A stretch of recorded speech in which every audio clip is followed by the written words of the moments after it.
नमस्कार। कबीरदास जी एकमात्र ऐसे संत हैं जिन्हें हिंदू भी अपना मानते हैं और मुस्लिम भी अपना मानते हैं। सिख धर्म के पवित्र ग्रंथ गुरु ग्रंथ साहिब में कबीरदास की वाणी देखने को मिलती है, अर्थात हिंदू, मुस्लिम और सिख धर्म के अनुयायी भी कबीरदास को सम्मान देते हैं या सम्मान की दृष्टि से देखते हैं। संभवतः भारत के इतिहास में एकमात्र ऐसा व्यक्ति, एकमात्र ऐसा संत जिसे तीन धर्म के लोग सम्मान देते हैं। कबीरदास जी के विषय में एक बात और कहा गया है कि वह पढ़े लिखे नहीं थे, अर्थात अंगूठा छाप थे, सरल शब्दों में कहें तो। किंतु इतनी दोहा की रचना या इतने ग्रंथ जो कबीरदास जी के विषय में लिखे गए, अंततः लिखा किसने?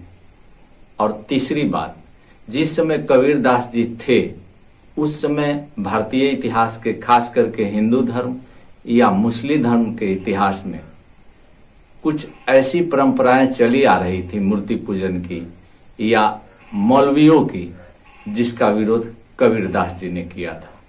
कबीरदास जी ने ऐसे ही नहीं कहा था कि पोथी पढ़ी पढ़ी जग मुआ, पंडित भय न कोय, ढाई आखर प्रेम का पढ़े से पंडित होए। पंडित शब्द का उन्होंने जो इस्तेमाल किया था वह किसी जाति के लिए नहीं किया था, बल्कि उनका मानना था कि किताब पढ़ लेने से कोई विद्वान या ज्ञानी नहीं हो जाता। विद्वान या ज्ञानी बनने के लिए उसे जीवन की किताब पढ़नी पड़ती है या जीवन की शिक्षा लेनी पड़ती है। कबीरदास जी के पूरी जीवनी का इतिहास अगर आप देखें तो बड़ी कष्टमय और पीड़ादायक जीवन उनका बीता है। चाहे जन्म की बात हो तो जन्म के समय का इतिहास उनका मिलता है कि झील के किनारे किसी जोलाहा को मिले थे। वो जन्म कहाँ हुआ, उनके माता पिता, जायज माता पिता कौन थे, न किसी इतिहासकार ने आज तक लिखा और न ही इसका पता चल पाया। कबीरदास जी जब भी लिखते थे तो उनके शिष्य लोग लिखे हैं, वह बोलते थे। गुरु भी उनको मिला जो रामानंद स्वामी थे, तो गुरु ऐसे ही नहीं मिला। कबीरदास जी को कहा जाता था कि आप मुस्लिम हैं, तो कोई हिंदू गुरु उन्हें अपना शिष्य नहीं बनाना चाहता था, इसलिए रामानंद स्वामी भी उन्हें अपना शिष्य नहीं बनाना चाहते थे। किंतु कबीरदास जी कुछ ऐसा किया कि रामानंद स्वामी विवश हो गए उन्हें शिष्य मानने के लिए। उसके बाद का जीवन जो है कबीरदास जी का, वह एक अलग तरह का जीवन बीतता है। एक अलग जीवन, एक जीवन की धारा ही अलग हो जाती है। तो आज इस वीडियो में कबीरदास जी के विषय में जन्म से लेकर मृत्यु तक उनकी रचनाओं के विषय में बात करेंगे। मुझे आशा है कि आपको यह वीडियो जरूर पसंद आएगी और आप पूरा देखेंगे। अगर यह वीडियो पसंद आए तो लाइक जरूर कीजिएगा। चलती चकी देख के दिया कबीरा रोए, दो पाटन के बीच में साबुत बचा नहीं कोई। भारतीय संत परंपरा में कबीरदास जी का नाम अद्वितीय है। वे न केवल एक महान कवि थे, बल्कि समाज सुधारक, आध्यात्मिक विचारक, निर्गुण भक्ति मार्ग के प्रवर्तक और संत मंत्र के प्रबल प्रवक्ता भी थे। कबीर ने जात पात, कर्मकांड, पाखंड और धार्मिक कट्टरता के विरुद्ध एक क्रांतिकारी आंदोलन खड़ा किया। उनके दोहों में जीवन के गूढ़ रहस्य और आध्यात्मिक दर्शन छिपे हैं। कबीरदास जी का जन्म 15वीं शताब्दी के प्रारंभ में हुआ था। अधिकांश विद्वानों का मानना है कि उनका जन्म सन 1398 ईस्वी में हुआ और मृत्यु 1518 ईस्वी में हुई। हालांकि विभिन्न ग्रंथों में जन्म वर्ष को लेकर मतभेद है, परंतु अधिकतर ऐतिहासिक प्रमाण 1398 ईस्वी के लगभग जन्म को स्वीकारते हैं। कबीरदास जी का जन्म स्थान उत्तर प्रदेश के वाराणसी, काशी में माना जाता है। किदवंती के अनुसार कबीर जी जन्म के तुरंत बाद एक झील के किनारे पारा पाया गया था। उन्हें नीरू और नीमा नामक जुलाहा दंपत्ति ने पाला पोसा। ये दोनों मुसलमान थे और कबीर ने इन्हीं के घर में पालन पोषण पाया। इस कारण उन्हें एक मुस्लिम परिवेश में जन्मे हिंदू विचारक के रूप में देखा जाता है।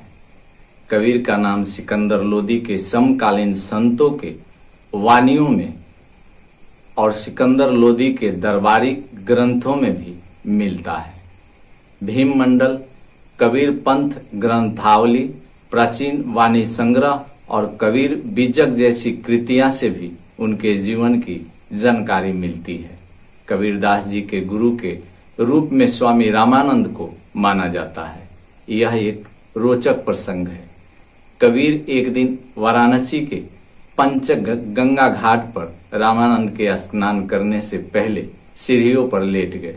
रामानंद जी ने अज्ञानवश उनके ऊपर पैर रख दिया और आश्चर्यचकित होकर बोले, राम राम कहो। इस शब्द को कबीर ने दीक्षा मंत्र के रूप में ग्रहण किया और स्वयं को रामानंद का शिष्य घोषित कर दिया।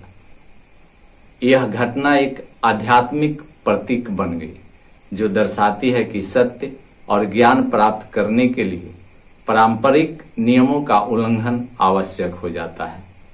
कबीर निर्गुण ब्रह्म के उपासक थे। उन्होंने ईश्वर को निराकार और सर्वत्र व्याप्त बताया। उन्होंने न केवल हिंदू धर्म की मूर्ति पूजा और जातिवाद की आलोचना की, बल्कि इस्लाम के पाखंडपूर्ण कर्म कांडों पर भी प्रहार किया। कंकर पाथर जोड़ी के मस्जिद लई बनाए, ता चढ़ी मुल्ला वांग दे, क्या बहरा भया खुदाए। ये दोनों धर्मों का बाहरी आडंबरों के विरुद्ध थे और मानते थे कि ईश्वर मन के भीतर है, ब्रह्म रूप में नहीं है। उनके विचारों में सूफी प्रभाव, नाथ पंथ, भक्ति आंदोलन और वेदांत के तत्व मिलते हैं, लेकिन उन्होंने अपना स्वतंत्र मार्ग अपनाया। कबीर जी के भाषा को साधु करी कहा जाता है।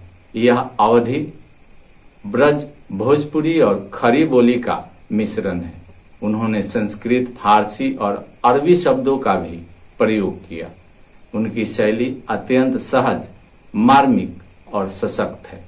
उन्होंने दोहा, साखी, रामायणी और शब्द जैसे काव्य रूपों में रचना की। उदाहरण, बुरा जो देखन मैं चला, बुरा न मिलिया कोई, जो मन खोजा आपना, मुझसे बुरा न कोई।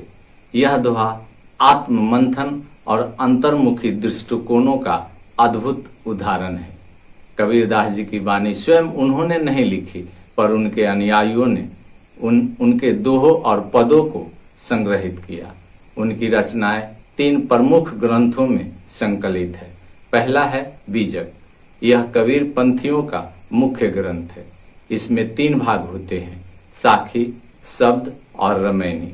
भाषा अत्यंत प्रभावशाली और तीखी है। इसमें समाज के पाखंडों पर तीखा प्रहार किया गया है।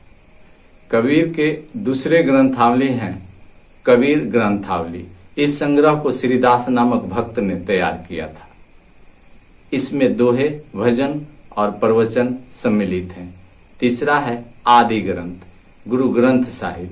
सिख धर्म के पवित्र ग्रंथ गुरु ग्रंथ साहिब में भी कबीर के अनेक पद सम्मिलित हैं, जो दर्शाता है कि उनका प्रभाव हिंदू, मुस्लिम तथा सिख परंपरा में भी व्यापक है। कबीरदास जी के मृत्यु के बाद उनके अनुयायियों ने कबीर पंथ की स्थापना की। आज भी यह पंथ देश विदेश में फैला हुआ है। प्रमुख केंद्र छत्तीसगढ़, मध्य प्रदेश, बिहार, उत्तर प्रदेश और राजस्थान में है। कबीर चौरा मठ, जो वाराणसी और लाहाटरा मगहर को कबीर पंथ के 2 प्रमुख तीर्थ स्थल माना जाता है। कबीर के अनुयायी उन्हें संत, गुरु और यहाँ तक कि अवतारी पुरुष भी मानते हैं। कबीरदास जी का मृत्यु 1518 ईस्वी में उत्तर प्रदेश के मंगहर में हुई। यह स्थान धार्मिक दृष्टि से अपवित्र माना जाता था। ऐसी मान्यता थी कि जो यहाँ मरेगा वह नरक जाएगा। कबीर ने इस अंधविश्वास को तोड़ने हेतु कहा, काशी मुआ तो क्या भया, वाराणसी होए कबीर, मगहर मरे तो क्या भया, राम ही नाम शरीर। कहते हैं उनके देहांत के बाद हिंदू और मुस्लिम अनुयायियों उनके अंतिम संस्कार को लेकर विवाद करने लगे। यह घटना कबीर की धार्मिक समरसता और मानवीय एकता की प्रतीक मानी जाती है। कबीर आज भी उतने ही प्रासंगिक हैं। धर्म, जाति, भाषा और वर्ग के नाम पर आज जो विघटन हो रहा है, उसकी जड़ पर कबीर ने सदियों पहले चोट की थी। उनकी वाणी मानवतावादी है और एक ईश्वर, मानव सेवा, सच्ची भक्ति और आत्मचिंतन की शिक्षा देती है। कबीरदास न केवल एक कवि थे, बल्कि एक मानवतावादी क्रांतिकारी संत थे। उनके विचार आज भी पथ प्रदर्शक हैं। कबीरदास जी की वाणी एक दीपक के समान है, जो अज्ञानता और अंधविश्वास के अंधकार को दूर करती है। उनका जीवन, उनके विचार और उनकी रचनाएं भारतीय संस्कृति की महान धरोहर है।